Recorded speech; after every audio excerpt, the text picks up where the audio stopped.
Hi everybody, this is my video on demonstrating an understanding of content curriculum standards.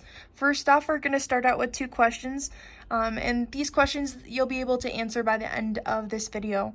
Number one is, what is the difference between standards and curriculum? And the second one is, what is the teacher's role in deciding what is taught in the classroom? We're going to head on down to this second slide here, and we'll follow this link to the Idaho Standards Content Standards page.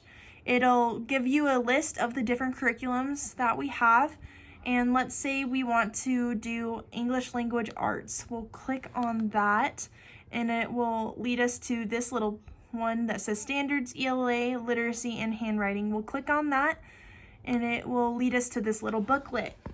So in this booklet, it starts off by giving us a table of contents, and with this table of contents we're able to see that it gives reading standards from kindergarten all the way to 12th grade.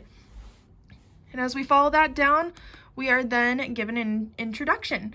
In this introduction, it kind of just goes over basic information that we should know regarding this book of standards. So first off, we have the different names for the standards and the abbreviations based on grade level, number, etc.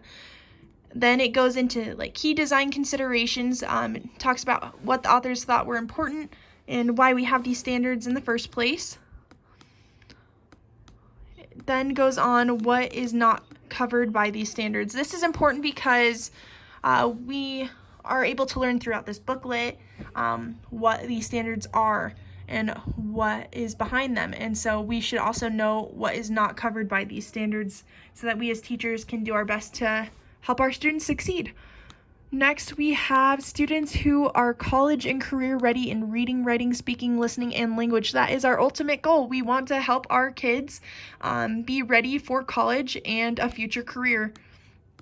The next one is how to read this document.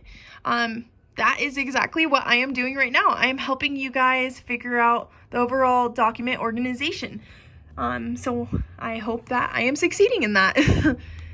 And then, like I said, it goes through sections K through 5 or K through 2, that kind of thing. But I specifically want to teach middle school, so we're going to go back to the table of contents here, and we're going to follow it over to reading standards for literature, grades 6 through 8th.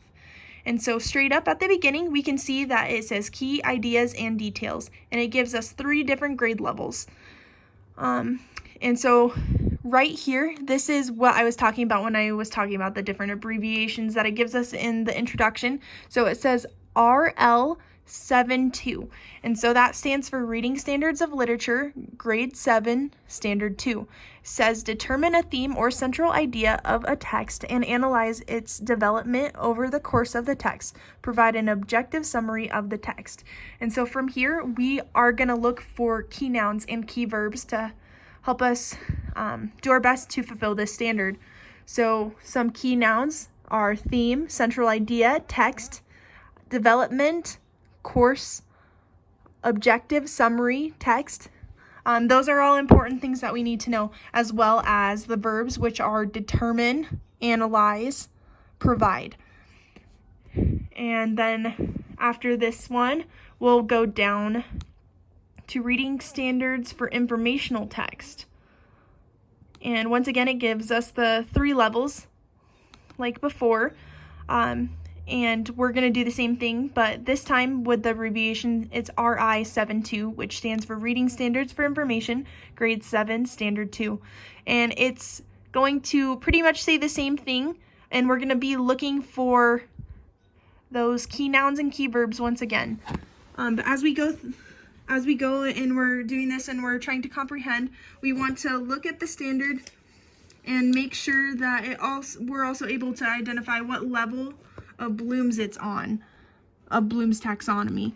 And so we'll go over to Bloom's, and it gives this little pyramid, and based on that specific standard, I think that it will be between evaluating and analyzing, because what the students are doing is they're determining what is being, like what the different ideas of the text are, and then they're going to provide an objective summary of the text. And that is exactly what they're doing. They're evaluating and then analyzing that information.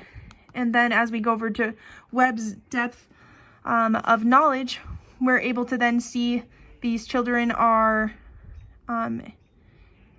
able to take that knowledge that they've gained, so like level 2 conceptual knowledge or putting facts in context, and then they're able to go to level 3 and find exactly what they're supposed to do. So thank you for listening to my video.